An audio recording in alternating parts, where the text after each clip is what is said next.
اور آج وصال ہے حضرت خدیجۃ الکبریٰ کا، اور انہی کے حوالے سے ایک چھوٹا سا نذرانہ عقیدت جو ہے وہ پیش کرنے کی کوشش کی جا رہی ہے، اور ہم بالکل آگے بڑھیں گے، لیکن فی الحال ہم چل رہے ہیں انبیاء کے بول کی طرف، اور انبیاء کے بول دیکھتے ہیں۔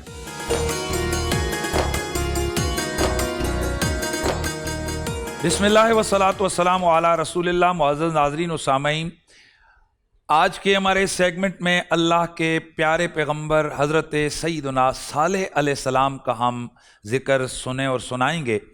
حضرت صالح علیہ السلام یہ قوم سمود کے پیغمبر تھے۔ قوم سمود کا ذکر قرآن مجید میں 9 مرتبہ آیا، اور قرآن مجید میں 9 مرتبہ ہی حضرت سیدنا صالح علیہ السلام کا تذکرہ خیر ہوا۔ یہ قوم سمود وادی ہجر مدینہ شریف کے شمال میں ایک علاقہ ہے، وہاں پر یہ قوم بستی تھی، اور یہ لوگ بت پرست تھے۔ 70 بت انہوں نے بنا رکھے تھے۔ تو ان کی رشد و ہدایت کے لیے اللہ وحدہ لا شریک نے انہی کے ہم قوم حضرت صالح علیہ السلام کو مبعوث فرمایا۔ حضرت صالح علیہ السلام نے 104 سال تک اپنی قوم کو دین کی دعوت دی، اور اس دعوت کے نتیجے میں سوائے چند ایک لوگوں کے آپ کی قوم مسلسل آپ کی نافرمانیوں میں رہی اور شرک اور کفر میں مبتلا رہی۔ حضرت صالح علیہ السلام کی یہ جو قوم ہے، قوم سمود، یہ بڑی جفا کش ہے۔ اس کا ذکر قرآن مجید میں آیا ہے، اور تاریخ کے اندر بھی ان کا بڑا زبردست ذکر ملتا ہے۔ یہ قوم بڑی جفا کش ہے، پتھروں سے آرٹ بناتے ہیں، پتھروں کو تراش کر اس سے چیزیں بناتے ہیں۔ چلتے چلتے انسان کو ایک بندہ دیکھتا ہے تو اتنے کاریگر ہیں کہ کھڑے کھڑے اس بندے کی وہاں پر اس کا بت بنا دیتے اور تصویر بنا دیتے۔ پہاڑوں کو کھود کر اندر انہوں نے محل بنا دیے، اندر یعنی اوپر سے کچھ بھی نہیں ہے، اندر پورے محلات ہیں۔ بڑے بڑے پتھروں اور چٹانوں کو کاٹ کر انہوں نے اس کے اندر اپنے رہنے کے مکانات بنائے۔ تو اس قوم کا سلسلہ یہ تھا کہ ان پر بڑی اللہ تعالیٰ نے فراوانی ان کو دی ہوئی تھی۔ باغات میں پھل ہیں کثرت کے ساتھ، سیم و زر کی فراوانی ہے، صحت ان کی بڑی اچھی ہے، کھانے پینے کا سلسلہ بڑا بھرپور ہے، کھیتیاں بڑی فصل لے کر آتی ہیں۔ لیکن ان کی خرابی ہے تو فقط عقیدے کی خرابی ہے، خرابی ہے تو فقط اللہ کی توحید کے منکر ہیں، یہ شرک میں مبتلا ہیں، بتوں کے پجاری ہیں۔ 70 بت انہوں نے بنا رکھے ہیں، اور انہی کو خدا سمجھ کے ان کے سامنے اپنی جبین نیاز کو جھکاتے ہیں۔ پیغمبر، اللہ کے نبی، جن کی بعثت کا پہلا مقصد ہی اللہ کی توحید کا پرچم تھامنا ہے، اللہ کی توحید کا جھنڈا لہرانا ہے۔ چنانچہ حضرت سیدنا صالح علیہ السلام نے اپنی قوم کی تربیت شروع کی، ان کو ڈرانا شروع کیا، اے قوم اللہ سے ڈرو، اللہ کی عبادت کرو، یہ بتوں کو مت پوجو، ہاتھوں سے تراشے ہوئے یہ جو پتھر کے صنم ہیں یہ تمہیں کچھ نہیں دے سکتے، یہ تمہاری بلائی برائی، تمہاری خیر تمہاری شر ان کے قبضے میں کچھ بھی نہیں ہے۔ لیکن قوم نے آپ کی ایک بات بھی نہ مانی۔ چنانچہ جب آپ کی یہ مسلسل آپ کی دعوت آگے بڑھتی رہی اور آپ اپنی قوم کے اوپر مزید سے مزید محنت کرتے رہے، تو کوئی ایک دن قوم نے آپس میں مشورہ کیا کہ حضرت صالح کو چپ کروانا چاہیے، تاکہ یہ روزانہ جو ہمیں دعوت دینے آ جاتے ہیں تاکہ آج کے بعد یہ خاموش ہو جائیں۔ تو انہوں نے کہا ان سے ایسا مطالبہ کریں کہ جو اس کو یہ کر نہ سکیں اور یہ پھر ہمارے سامنے خاموش ہو جائیں۔ چنانچہ قوم نے مطالبہ کیا کہ اے صالح علیہ السلام، اگر آپ اور آپ کا خدا سچے ہیں تو پھر پہلی بات ہمیں یہ بتائیں کہ اللہ تعالیٰ نے ہمیں یہ کثرت نعمت کیوں دی ہوئی ہے؟ اللہ نے ہمیں یہ باغات، یہ پھل، یہ ہماری صحتیں، ہماری اولاد، یہ سب کچھ کیوں دیا ہے؟ اگر ہم اللہ کے پیارے نہیں ہیں تو ہم پر یہ احسان کیوں ہے؟ حضرت صلی اللہ علیہ السلام نے جواب دیا، میری قوم، یہ جو کچھ تمہیں ملا ہوا ہے یہ صرف دنیا کی بے ثبات زندگی کے یہ سامان ہیں، اصل زندگی آخرت کی ہے۔ دوسرے انہوں نے کہا، اے صالح اگر آپ سچے ہیں تو پھر ایک کہیے اپنے رب سے کہ اس پہاڑ میں سے ایک اونٹنی کو پیدا کر دے۔ حضرت صالح علیہ السلام نے بارگاہ رب العزت میں ہاتھ اٹھائے۔ اللہ نے اپنے نبی کی عزت چونکہ رکھنی ہوتی ہے، اور جب نبی کا دشمن اس سے کچھ مطالبہ کرتا ہے تو اللہ وحدہ لا شریک نبی کی مدد اور نصرت کے لیے اسے معجزے کی قوت عطا کر کے اس کے مخالفین کا ناطقہ بند کرتا ہے۔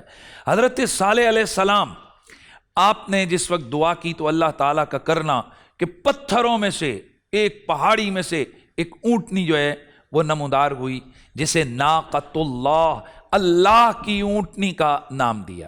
اب دیکھیے اس اونٹنی کو بھی اللہ نے پیدا کیا اور باقی اونٹوں کو بھی، اونٹنیوں کو بھی اللہ پیدا کرتا ہے، تو اس کو صرف ناقۃ اللہ قرآن میں کیوں کہا؟ کیوں اس کا نام ناقۃ اللہ رکھا گیا؟ تو اس کی وجہ یہ ہے کہ یہاں یہ اضافت تشریفی ہے۔ اس اونٹنی، چونکہ یہ ایک معجزہ تھا پیغمبر کا، تو اس کی عظمت اور شرافت کو واضح کرنے کے لیے اس کا نام رکھا گیا ناقۃ اللہ، یعنی اضافت کی گئی۔ اسی طرح معزز ناظرین و سامعین، سارے نور، ساری روشنیاں اللہ کی ہیں، لیکن حضرت محمد الرسول اللہ کو نور اللہ اسی لیے قرار دیا جاتا ہے کہ آپ اللہ وحدہ لا شریک کے محبوب ہیں اور آپ کے ذریعے سے کائنات میں نور پھیلا۔ بہرحال حضرت سیدنا صالح علیہ السلام کے معجزے کے طور پر وہ اونٹنی نمودار ہوئی، تو حضرت صالح نے اپنی قوم سے فرمایا، اے میری قوم، یہ ہادی ناقۃ اللہ، یہ اللہ کی اونٹنی ہے، اب اس کو تم نے کسی غلط نظریے سے ہاتھ نہیں لگانا، لہٰذا اب تم نے اس کا خیال رکھنا ہے۔ اگر اس اللہ کی نشانی کی تم نے نافرمانی کی، یعنی اس کو تم نے جھٹلایا، اس کی خرابی کی کوشش کی، تو پھر اللہ کے عذاب سے تمہیں کوئی نہیں بچا پائے گا۔ اللہ اکبر۔ یہ اونٹنی کیا ہے؟ یہ جس طرف جاتی ہے اس کے آگے جو آتا ہے یہ کھاتی ہے، لیکن اللہ کے نبی نے فرمایا کہ اب ایک سلسلہ ہوگا، جس جگہ، جن چشموں سے، جس کنویں سے تم پانی پیتے ہو، ایک دن اس کنویں سے یہ اونٹنی پانی پیے گی اور ایک دن باقی قوم اور اس کے جانور پانی پئیں گے۔ چنانچہ یہ اونٹنی ایک دن اس کا ہوتا اور ایک دن باقی قوم کا۔ تو یہ بات انہیں اپنی حیثیت کے حوالے سے یہ چیلنج لگی، اور ان میں سے کچھ بدبختوں نے، اور یہ بھی ذہن میں رہنا چاہیے، ان بدبختوں میں 2 مالدار عورتیں تھیں جن کے پاس دولت اور پیسے کی فراوانی تھی، تو انہوں نے 2 لوگوں کو خریدا، ایک قدار بن سالف تھا اور دوسرا مزدہ۔ ان 2 کو انہوں نے لالچ دیا کہ اگر تم اس اونٹنی کا کام تمام کر دو اور صالح علیہ السلام کی اس اونٹنی اور اس کے بچے کو قتل کر دو تو ہم تمہیں اتنی مال اور دولت سے تمہیں نوازیں گی۔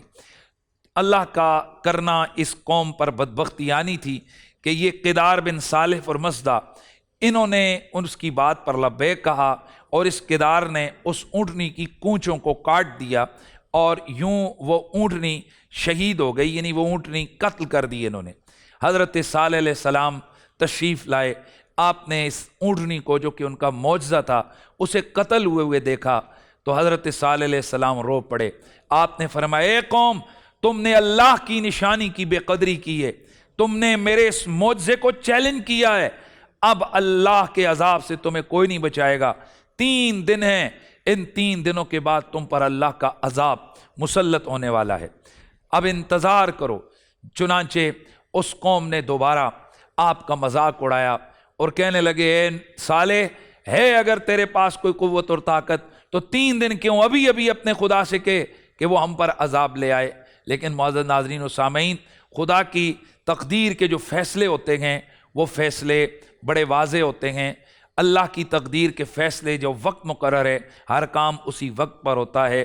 چنانچہ قرآن مجید قرآن رشید کہتا ہے کہ 3 دن گزرنے پر ایک چیخ کی آواز آئی، جس کے کان میں گئی اس کا کلیجہ پھٹ گیا، اور وہ اپنے گھروں میں سارے کے سارے اوندے پڑ گئے، اور ساری کی ساری بستی اور ساری کی ساری قوم تباہ ہو گئی، سوائے ان اہل ایمان کے کہ جو حضرت صالح علیہ السلام کی دعوت پر لبیک کہنے والے، شرک سے بچنے والے اور نبی کے معجزے کی تقریم اور تعظیم کرنے والے تھے۔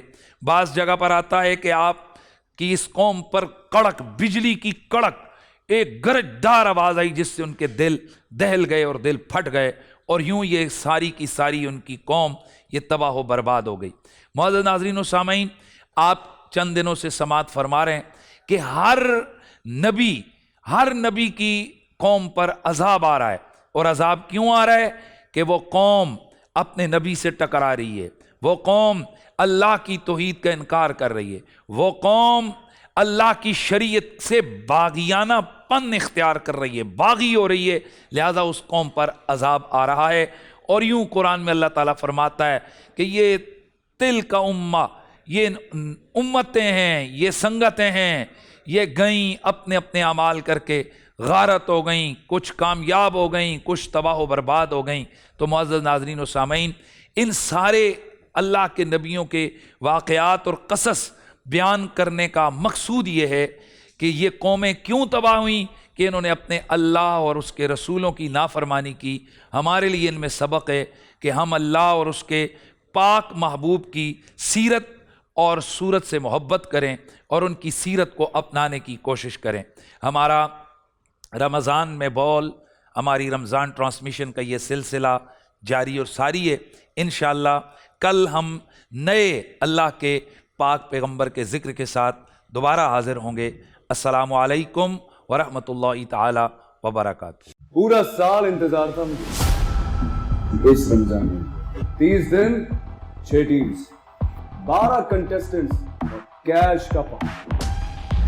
اب گیم وہ ہوگا جسے آپ کا نہیں ہوگا، جس نے جو کرنا تھا کر لیا۔ لاکھوں عوام کو دینے کا ذمہ ہم نے حصہ، شور گونجے گا ہر گلی نکڑ اور دکان، رمضان لیگ بنے گی آپ کی پہچان، نعرہ لگے گا تو پارا چڑھے گا۔ گیم شو ایسے چلے گا، رمضان لیگ روزانہ شام 7 بجے صرف بول انٹرٹینمنٹ پر۔ بول انٹرٹینمنٹ کے شوز دیکھنے کے لیے ہمارے چینل کو سبسکرائب کریں اور بیل آئیکن پر کلک کرنا نہ بھولیں۔